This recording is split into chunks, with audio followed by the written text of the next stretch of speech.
selamat pagi semuanya. Jadi apa kabar semuanya? Nah, baiklah, sebelum kita mulai pembelajaran kita pada hari ini, terlebih dahulu kita dapat berdoa dulu ya. Marilah berdoa dimulai. Baiklah, sebelum itu kita mulai pembelajaran. Ibu absen dulu ya. Siapa yang tidak hadir pagi hari ini? Alhamdulillah semuanya hadir ya. Baiklah, jadi ibu nyampein di masa pandemik ini ibu harap kita dalam keadaan sehat. Agar apa? Agar dapat melaksanakan pembelajaran dengan baik. Nah, adapun tujuan pembelajaran kita pada pagi hari ini, nah di sini di mana peserta didik dapat menggolongkan karakteristik lapisan penyusun bumi. Peserta didik dapat menjelaskan struktur penyusun litosfer. Peserta didik dapat menjelaskan efek yang terjadi akibat gempa bumi.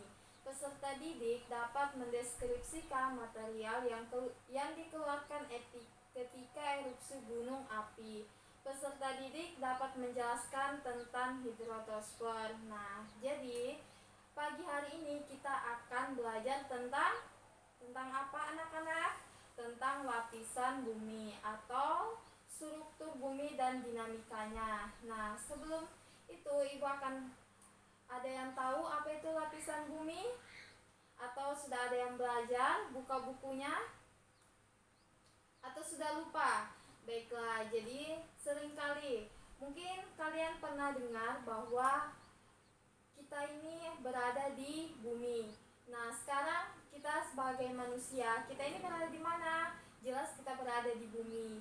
Nah, mungkin adik-adiknya pernah dengar nih, kalau bumi itu berbentuk seperti bola atau berbentuk seperti bulat. Ya, itu seringkali kita dengar, di mana yang kita ketahui bahwa bola yang memiliki selimut yang menyelubungi permukaannya saja. Nah, beda dengan bumi kita. Bumi kita di mana ada manusia, ada tumbuhan, ada hewan dan sebagainya. Jadi, di mana lapisan bumi, di mana terdapat 3 komponen lainnya, di mana ada atmosfer, litosfer, dan hidrotosfer. Nah, sebelumnya sudah ada yang tahu atmosfer itu apa? Belum ada yang tahu ya. Jadi kita masuk ke atmosfer. Jadi atmosfer itu apa? Atmosfer itu ada 2 kata dari kata Yunani, di mana atmos yang berarti uap dan sphera yang berarti lapisan. Jadi atmosfer adalah lapisan uap yang menyelimuti bumi. Baiklah. Jadi atmosfer bumi ini terdapat terdiri dari campuran dari gas serta sedikit cairan. Nah, dan padatan di mana yang menyelimuti bumi, di mana mulai dari permukaan bumi hingga luar angkasa. Jadi komposisi atmosfer saat ini berbeda dengan komposisi atmosfer pada saat awal terbentuknya. Jadi sudah ada yang tahu gimana sih? Jadi di mana atmosfer ini sebagai hasil pengolahan makanan yang memanfaatkan cahaya matahari. Nah, pada saat setelah terdapat oksigen di atmosfer, terbentuklah ozon. Ozon ini apa? Ozon ini memiliki peran yang penting bagi keberlangsungan hidup organisme yang ada di bumi. Jadi ozon ini dapat melindungi bumi dari radiasi matahari.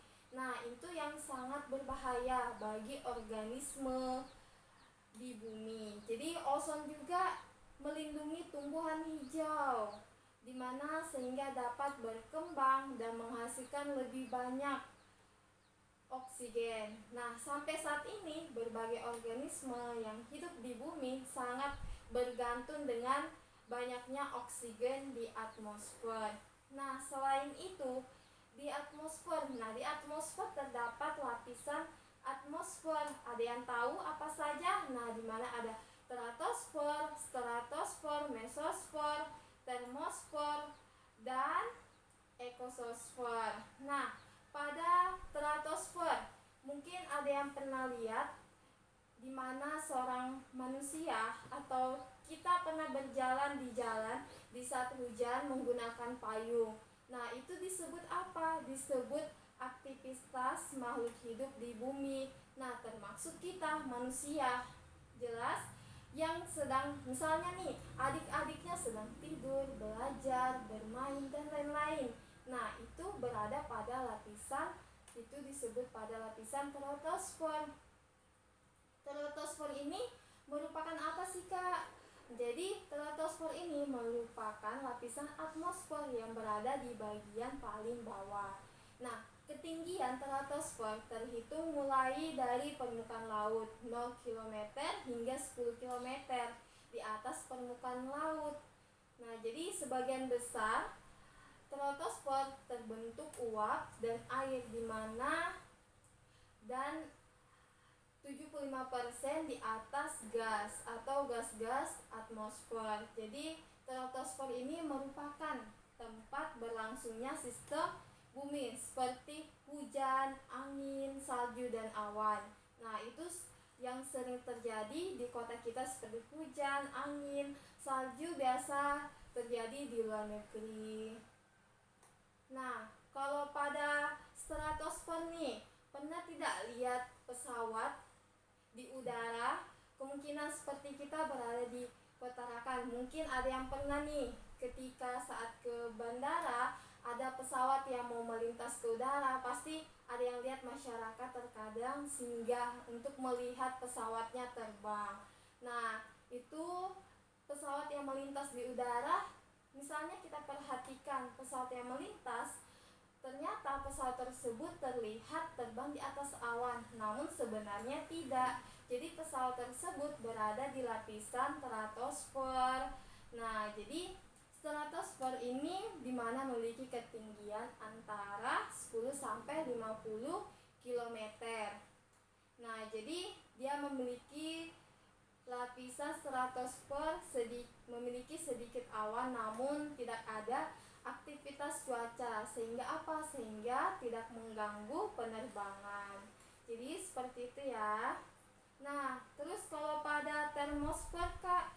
Jadi kalau pada termosfer itu mungkin kita biasa lihat di internet atau di mana saja. Jadi pada mesosfer dan termosfer dia itu terdapat pada lapisan yang memiliki partikel ion di mana bermuatan yang disebut ionosfer. Nah, misalnya nih ketika adik-adiknya mendengarkan radio pada malam hari, siaran radio dari kota lain akan terdengar lebih jelas. Hal ini disebabkan karena adanya lapisan ionosfer. Nah, jadi misalnya pada siang hari nih, energi dari matahari di mana dia mengenai partikel pada ionosfer, mengakibatkan partikel tersebut menyerap gelombang radio dengan frekuensi. Nah, kalau misalnya pada malam hari tanpa energi matahari, gelombang lebih jauh seperti diilustrasikan. Nah, selanjutnya ada exosfer. Ada yang tahu exosfer?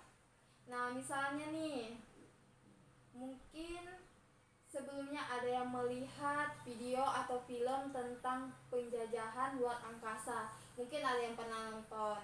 Adik-adiknya mungkin pernah nonton atau sudah lupa. Nah, di situ kita bisa lihat, adik-adiknya bisa lihat akan menyumpai bahwa pesawat luar angkasa itu maupun satelit yang mengorbit di exosfer tidak dapat bergerak bebas seperti pesawat yang biasanya kita lihat di atas udara.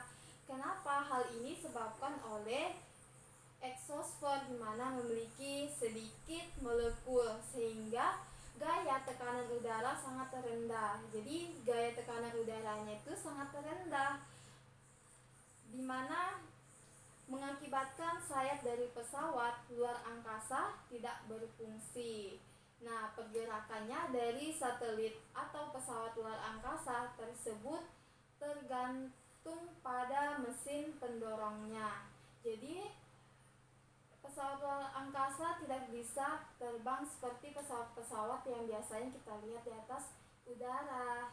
Nah, selain itu, pada atmosfer terdapat tekanan udara. Nah, adik-adik pernah lihat tidak atau pernah melakukan yang namanya panjat pinang? Nah, ini sering sekali terjadi di kota kita. Atau mungkin ada yang pernah mengikuti. Nah, misalnya nih, adik-adik ingat bahwa salah satu sifat zat adalah memiliki massa atau gas yang terdapat di atmosfer. Itu juga memiliki massa atmosfer di mana menyelubungi bumi hingga ratusan kilometer di atas permukaan bumi atau gravitas bumi, di mana dia akan menghasilkan gaya tarik molekul gas mengarah ke permukaan bumi. Jadi melakukan gaya tarik molekul ke permukaan bumi. Seperti kalau kita panjat pinang kan pasti kita harus menaikkan pundak teman kita dulu untuk kita naik ke atas.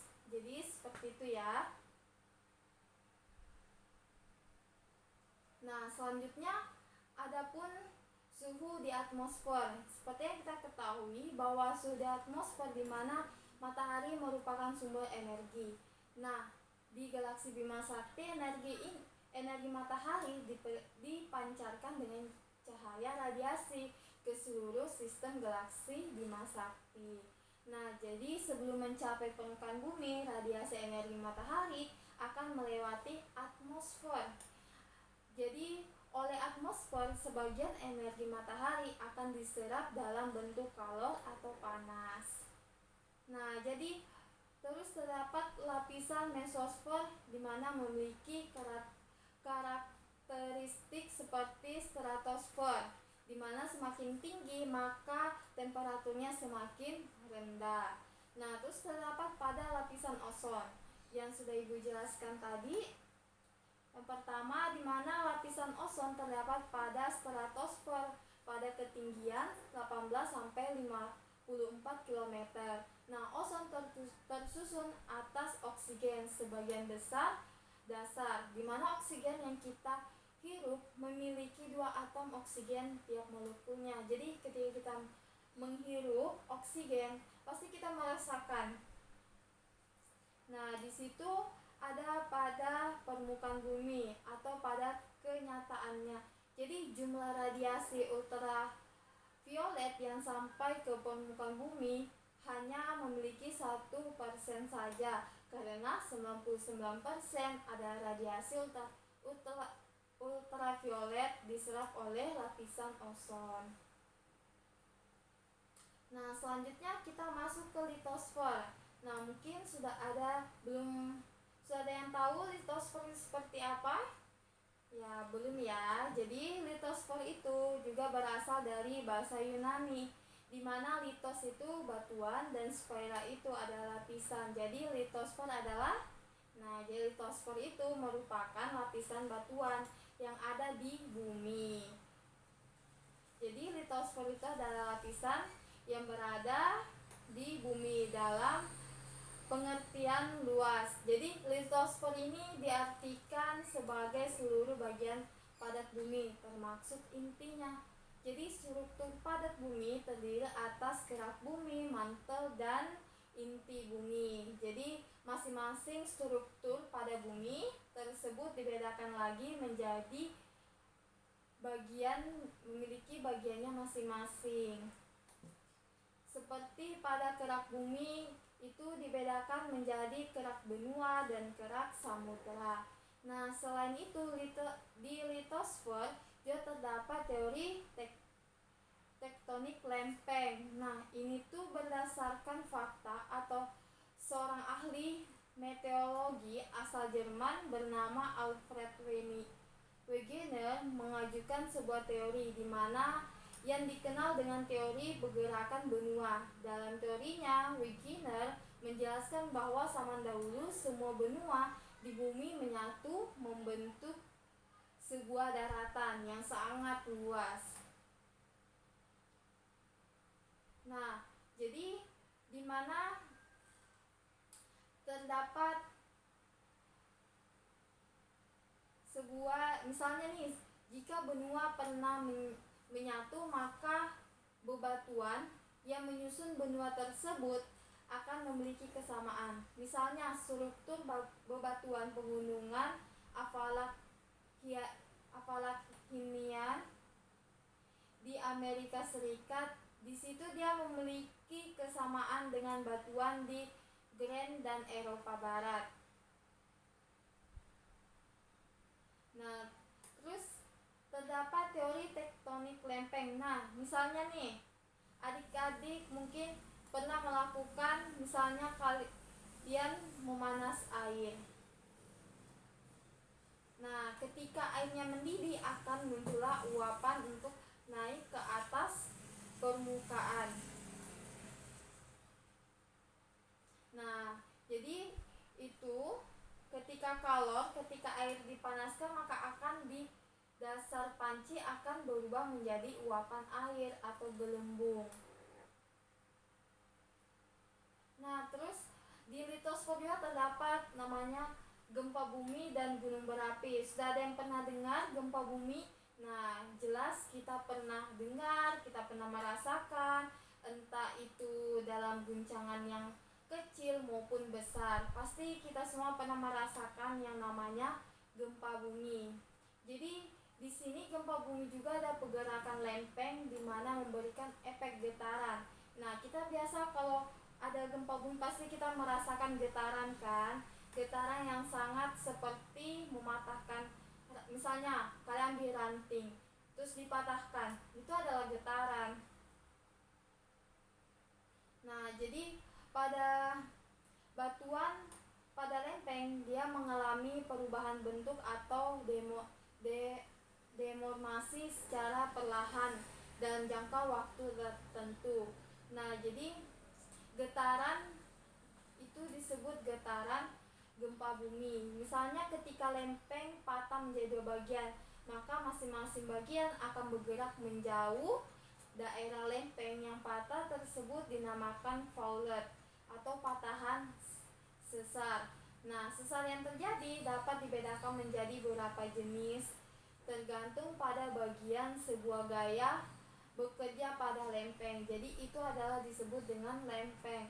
Nah, misalnya nih, ketika gempa bumi, nah di situ biasa terjadi adanya gunung berjatuhan, ada misalnya jalan jadi terpecah menjadi dua bagian. Nah, itu disebut sebuah gelombang seismik. Jadi pergerakan lempeng di sepanjang sesar melepaskan sebuah energi, atau energi itu merupakan energi potensial saat lempeng terkena gaya.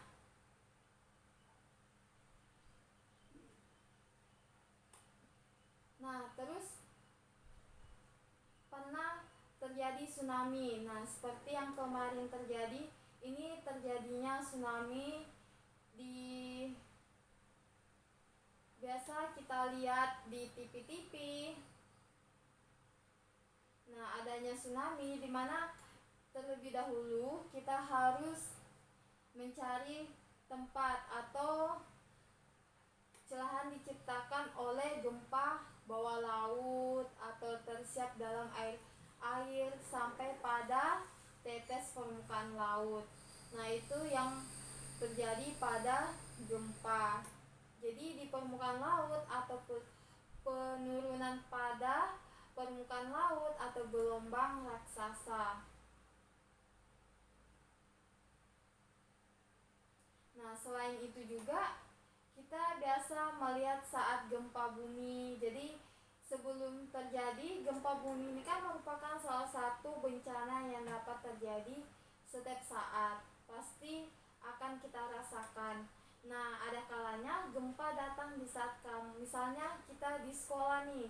Nah, terus ada gempa saat misalnya adik-adik bermain atau saat adik-adik berlibur. Nah, atau berlibur di pantai. Nah, untuk menyelamatkan diri dari gempa, nah adik-adik bisa dapat melakukan tindakan sesuai tempatnya berada. Nah, misalnya nih, yang utama dilakukan adalah tempat tenang saat terjadi gempa. Jika kamu panik, nah jadi kalau gempa kita harus tenang. Kalau panik kita nggak tahu mau ngapain lagi. seperti itu. Nah, terus terjadinya gunung berapi. Pasti pernah kita melihat di berita atau di TV-TV terjadinya gunung berapi. Jadi pada bagian sebelumnya di mana kita telah mempelajari bahwa gelembung udara pada air mendidih dapat naik ke permukaan karena memiliki massa jenis yang lebih kecil. Nah,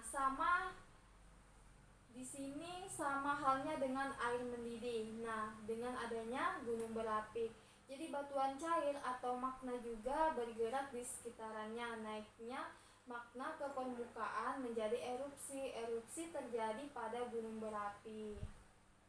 Nah, jadi ketika erupsi gunung berapi meletus, terjadilah lava yang berapa material dimuntahkan hingga ribuan meter kubik. Nah, jadi pada partikel-partikel dari materi dan lava yang mendidih terlontar ke atas. Nah, sampai di sini sebelum Ibu lanjut ada yang ingin ditanyakan?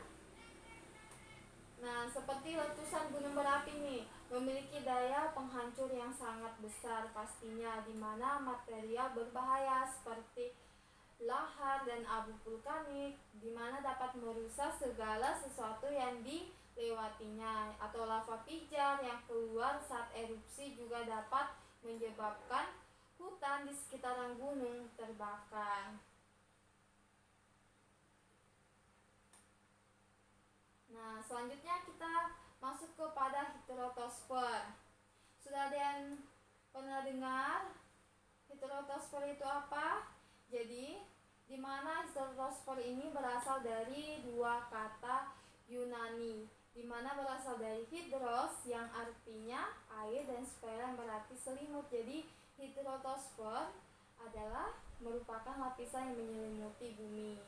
Nah, heterotosfer ini dapat menyelimuti bumi, di mana tidak hanya meliputi perairan yang luas seperti lautan dan samudra. Nah, heterotosfer juga dia meliputi air di danau, sungai, tanah, dan uapan air yang ada di udara. Nah, misalnya air ini kita pasti sangat membutuhkan air pastinya. Adik-adik juga membutuhkan air. Di saat kita mau minum, di saat kita mau masak, pasti kita membutuhkan banyak air. Nah, air ini penting sekali bagi kehidupan kita, apalagi kita sebagai manusia. Nah, hampir setiap elemen kehidupan memerlukan air untuk melangsungkan kehidupannya. Nah, misalnya tumbuhan memerlukan air untuk berfotosintesis. Nah, di mana sedangkan manusia memerlukan air untuk metabolisme dan memenuhi kebutuhan hidupnya atau kebutuhan kita sehari-hari. Nah, tidak ada makhluk hidup yang tidak membutuhkan air. Semuanya butuh air. Tanpa air kita tidak bisa berbuat apa-apa. Nah, misalnya bayangin saja jika makhluk hidup di bumi menggunakan air itu melangsungkan kehidupannya, apakah air yang ada di bumi akan berkurang atau habis, atau jumlah air akan bertambah karena adanya hujan, ataukah jumlah air di bumi tetap ada, atau air yang ada di bumi memiliki sebuah siklus yang dinamakan siklus hidrologi atau siklus air. Jadi siklus hidrologi merupakan sebuah proses daur ulang air secara terus-menerus. Seperti pada siklus air, misalnya siklus air bermula ketika misalnya panas matahari menguap air yang ada di lautan, di permukaan bumi, atau uap air tersebut berkumpul di angkasa dan terjadi proses kondensasi atau pengembunan hingga terbentuknya awan. Nah, misalnya aliran air yang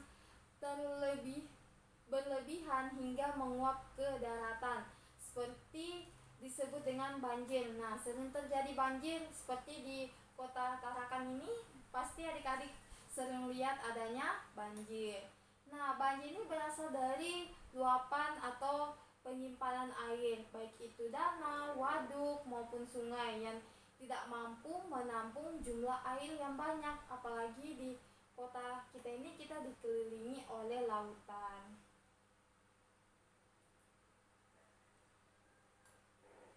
Jadi sebagai kita harus selalu menjaga kebersihan kita, dimana karena kenapa? Agar air kita tidak tercemar begitu saja. Nah, jadi sebelum banjir terjadi, terlebih dahulu kita misalnya membuang sampah di tempatnya yang semestinya kita buang. Jangan membuang sampah sembarang tempat, seperti misalnya di bagian yang banyak sungainya. Kita membuang air di situ, itu kan malah membuat air sungai menjadi tercemar. Nah, baiklah, itu saja yang Ibu sampaikan.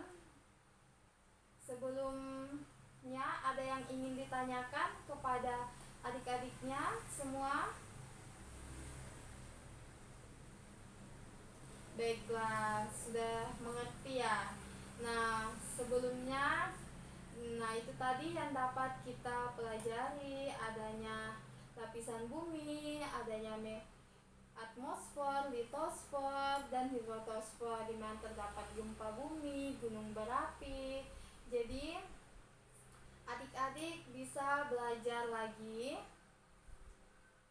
Nah, jadi minggu depan kita akan belajar tentang adanya tata surya, itu dipelajari lagi. Nah, sebelum kita mengakhiri pembelajaran kita pagi hari ini, terlebih dahulu marilah kita berdoa. Berdoa dimulai. Baiklah, sekian dari Ibu. Terima kasih. Assalamualaikum warahmatullahi wabarakatuh.